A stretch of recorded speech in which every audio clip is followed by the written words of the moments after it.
আজকের আবহাওয়ার পূর্বাভাসে আবহাওয়া অফিস জানিয়েছে, বঙ্গোপসাগরে সৃষ্ট লঘুচাপের বর্ধিতাংশ উত্তর পশ্চিম পর্যন্ত বিস্তৃত রয়েছে। মৌসুমি বায়ু বাংলাদেশের ওপর মোটামুটি সক্রিয়, ফলে আগামী 3 দিন সারা দেশেই কম বেশি বৃষ্টির সম্ভাবনা তৈরি হয়েছে। এদিকে সারা দেশে তীব্র গরমে অতিষ্ঠ জনজীবন। দেশের বিভিন্ন স্থানে বৃষ্টি হলেও কমছে না এ গরমের দাপট। এ অবস্থায় দেশের 9 জেলায় তাপপ্রবাহ অব্যাহত থাকতে পারে বলে আশঙ্কা করছে আবহাওয়া অফিস। আবহাওয়া বিভাগ জানিয়েছে, রাজশাহী, খুলনা, বাগেরহাট, সাতক্ষীরা, যশোর, ঝালকাঠি, বরগুনা, বরিশাল এবং পটুয়াখালী জেলার ওপর দিয়ে মৃদু তাপপ্রবাহ বয়ে যাচ্ছে এবং তা অব্যাহত থাকতে পারে।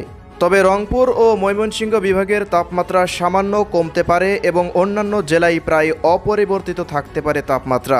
এ সময় অতিরিক্ত আর্দ্রতার কারণে অস্বস্তিভাব সারা দেশে বিরাজমান থাকতে পারে। এদিকে পরবর্তী 3 দিনের বৃষ্টিপাতের বিষয়ে আবহাওয়া অধিদপ্তর জানিয়েছে, ময়মনসিংহ ও সিলেট বিভাগের অধিকাংশ জায়গায়, ঢাকা, রংপুর ও চট্টগ্রাম বিভাগের অনেক জেলায় এবং রাজশাহী, খুলনা ও বরিশাল বিভাগের কয়েকটি জেলায় দমকা হাওয়াসহ বৃষ্টি বা বজ্রবৃষ্টি হতে পারে। সেই সঙ্গে দেশের কোথাও কোথাও ভারী থেকে অতি ভারী বৃষ্টিপাত অব্যাহত থাকতে পারে।